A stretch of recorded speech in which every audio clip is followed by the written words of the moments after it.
So guys finally हमारा mafia का नया चैप्टर स्टार्ट होता है और हमारे गैब्रियल जो सबको छोड़कर जा चुके हैं और उसकी मदर यहाँ पर सिटी में वापस आई हैं अपने साथ बहुत सारे क्वेश्चंस और राज छिपाकर। और गैब्रियल की मदर भी जाने के लिए जिद करती हैं कि जहाँ पर भी मिक्की है मैं भी तुम्हारे साथ चलूंगी। और उन्हें वो खुफिया जगह भी पता है जहाँ पर सभी इलाइट नैनी का अड्डा है। सो गाइस अब प्रेजेंट में देखते हैं वो दोनों कार से जा रहे थे और डेविना कहती है कि मैडम एंजलिनी आप पीछे भी बैठ सकती थी। और मिसेस एंजलिनी उसकी तरफ देखती हुई कहती है हमें बहुत सारी ज़रूरी बातें करनी है।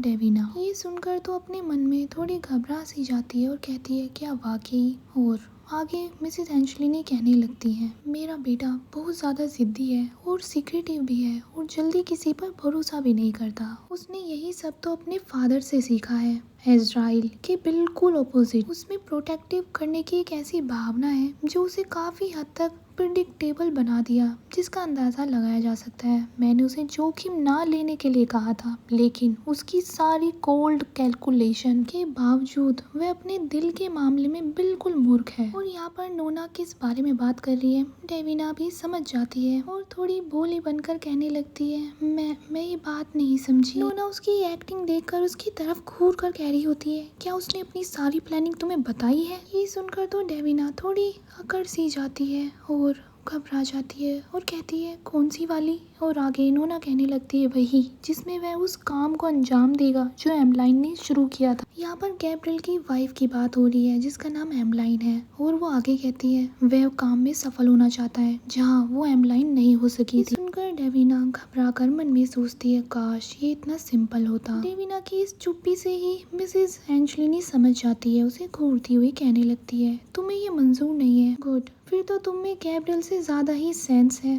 और नोना आगे कहने लगती है जैसे ही तुम ये अपने टास्क को पूरा कर लोगी तो तुम्हें कहा गया होगा कि तुम्हें गायब हो जाना है। डेविना नोना अपने ब्रदर इन लॉ के बारे में सोचती है और डेविना से कहने लगती है जब मेरे ब्रदर इन लॉ को पता चलेगा कि वो यहाँ से भाग गया है तो हम सबको इसकी कीमत चुकानी होगी। डेविना ये सुनकर मन में कहती है क्या ये कह रही है कि दा डॉन उसकी जगह गैब्रियल के पूरे परिवार को सजा देगा। और डेविना भी थोड़ी काँपरी होती है और वो यही सब इमेजिन करती हुई नोना की तरफ देखती है थोड़ी काँपती हुई और घबराती हुई और फिर दोबारा इमेजिन करती है दा डॉन हाथ में गन लेकर सबको बैंग बैंग कर कर मार रहा है।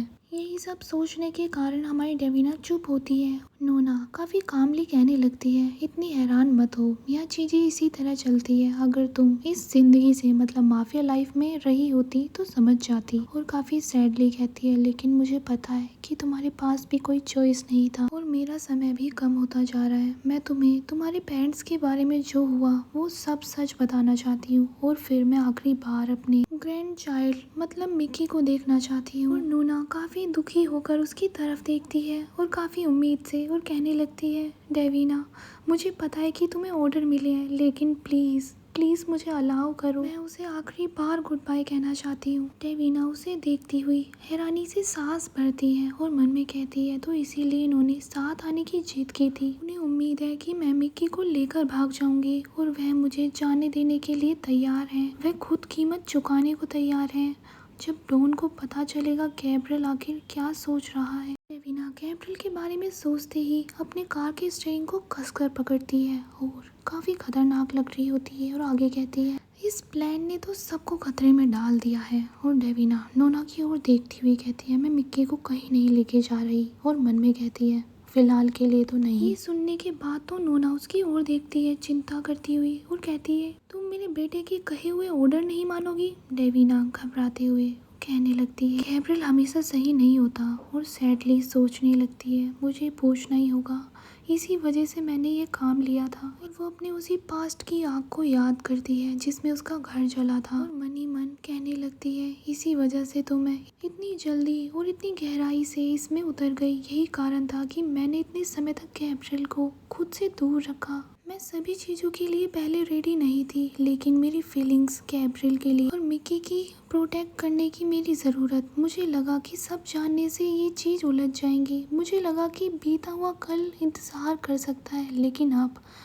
अब सब कुछ साफ हो गया है। सच सुनने से कुछ नहीं बदलेगा। जो होना था वो हो चुका है और मेरा पास्ट मुझे और ज़्यादा चोट नहीं पहुंचा सकता, लेकिन इंफॉर्मेशन की कमी होना ये मुझे चोट पहुंचा सकती है। अब समय आ गया है। और डेविना नोना की तरफ देखती हुई कहने लगती है, मुझे बताइए कि मेरे पेरेंट्स के साथ क्या हुआ था। नोना उसे पहले घूरती है और कहने लगती है, लोज और एंजलिनी के खानदान की स्टोरी बहुत पुरानी है और हिस्ट्री भी बहुत पुरानी है। दोनों फैमिलीज ने कई सालों तक साथ में काम किया। ये एक मजबूती और भले ही एक कॉम्पिटिटिव साझेदारी थी। जब तक इजराइल को यह यकीन नहीं हुआ कि तुम्हारे फादर ने उन्हें धोखा दिया था। ये सुनकर डेविना कहने लगती है, क्या उन्होंने दिया था। ये सुनकर नोना थोड़ा फीका सा रिएक्शन देती है और कहती है, मुझे कभी यकीन नहीं हुआ। मुझे उस समय भी शक था। मेड्रिड के साथ काम करने से डेवलोस को कोई फायदा नहीं होने वाला था। डेविना उसकी ओर देखती हुई कहने लगती है, स्पेनिश माफिया, और मन में कहती है, क्या ब्रिक्सो को अपनी सारी इंफॉर्मेशन वहीं से मिली थी। नोना दूसरी तरफ देखकर कहने लगती है, इटालियन और स्पेनिश माफिया की तस्करी करने वाले स्मगलिंग राइट्स को लेकर कट्टर दुश्मनी थी। जब इजराइल को पता लगा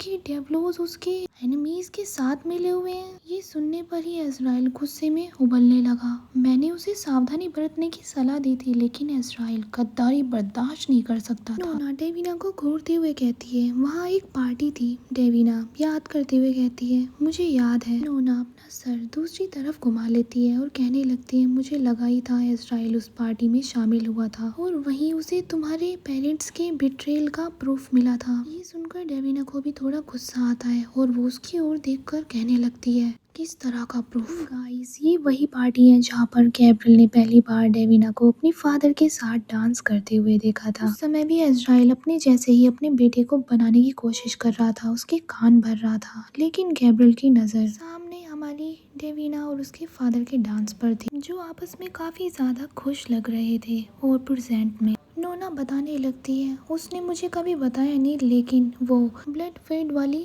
दुश्मनी थी जिसमें clan to clan, gang to gang, सारे मेंबर, फैमिली, पूरी ब्लड लाइन को ही मिटा दिया जाता है। ये जनरेशन टू जनरेशन आपस में चलती रहती है। नोना आगे कहती है, शुरुआत उसी पार्टी से हुई थी। डेविना ये सुनकर घबरा जाती है और नर्वसली कहती है, लेकिन वो वहाँ खत्म नहीं हुई। नोना आगे कहती है, नहीं, मेरे हस्बैंड ने उस रात डेवलोस फैमिलीज के हर एक मेंबर को मौत के घाट उतारने का फरमान जारी कर दिया था। वो एक भी गद्दार के बच निकलने का जोखिम नहीं उठा सकता था। उसने ये जजमेंट बना लिया। उसके बाद एक्सीडेंट फॉलोज की सीरीज शुरू हुई, लेकिन जाहिर है वे सब बड़ी सावधानी से रची हुई साजिश थी। डेविना कांपते हुए और गुस्से में स्टीयरिंग को और कसकर पकड़ती है और कहने लगती है, क्या वहाँ कोई और भी था। और वो नोना की तरफ देखती हुई कहती है, क्या मेरा जैसा कोई और भी वहाँ पर सर्वाइवर था। नोना जो ये सब बताते हुए काफी दुखी लग रही थी, अचानक वो उसकी तरफ घूरते हुए देखती है और कहती है, ये काफी डेंजर क्वेश्चन है, मैं इसे वहाँ नहीं पूछती जहाँ दूसरे इसे सुन सके।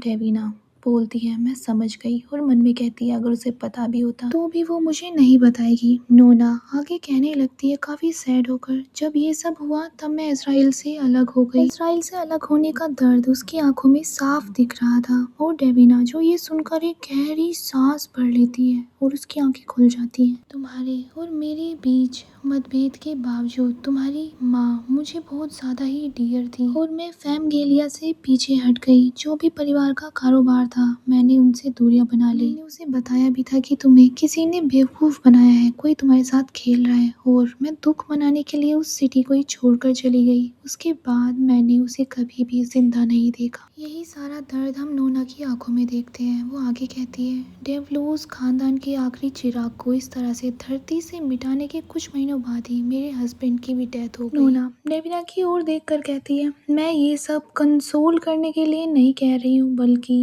एक वार्निंग के तौर पर कह रही हूँ। मुझे कभी भी कुछ बातें समझ नहीं आई। उस दुश्मनी से ना तो डेवलोस का फायदा हुआ और ना ही एंजलिनीज को। डेविना कहने लगती है, लेकिन एंजलिनी अभी भी वेनिस पर बिना किसी चुनौती के राज कर रहा है। नोना काफी कामली कहने लगती है, सिर्फ अपनी ताकत के दम पर। तुम्हारी फैमिली के कत्लेआम के बाद हमारी सारी साझेदारियां खत्म होने लगी। इजराइल को हर जगह दुश्मनी दिखाई देने लगी, लेकिन वो उस चाकू को नहीं देख पाया जो उसके बैक में घोंपा गया जब वह अनप्रोटेक्टेड था। ये सुनकर डेविना थोड़ी घबराती हुई उसकी ओर देखकर कहती है, आपके हस्बैंड को किसने मारा। और नोना मन में कहती है, उस समय काफ़ी ज़्यादा लोग उनके पीछे लगाए गए थे, लेकिन अनौपचारिक रूप से कभी किसी को गुनहगार नहीं ठहराया गया। नोना थोड़ी नर्वसली बताने लगती है, उत्तराधिकारी में अचानक हुए इस बदलाव से बहुत से लोगों को फायदा हुआ और हम बचाव की सिचुएशन में आ गए थे और हमारी सारी कॉन्ट्रैक्ट पर क्वेश्चन उठने लगे थे और सारे कामकाज, सारे ऑपरेशन सब अस्त व्यस्त हो गए थे। डेविना उसे घूर कर देखती है और कहती है,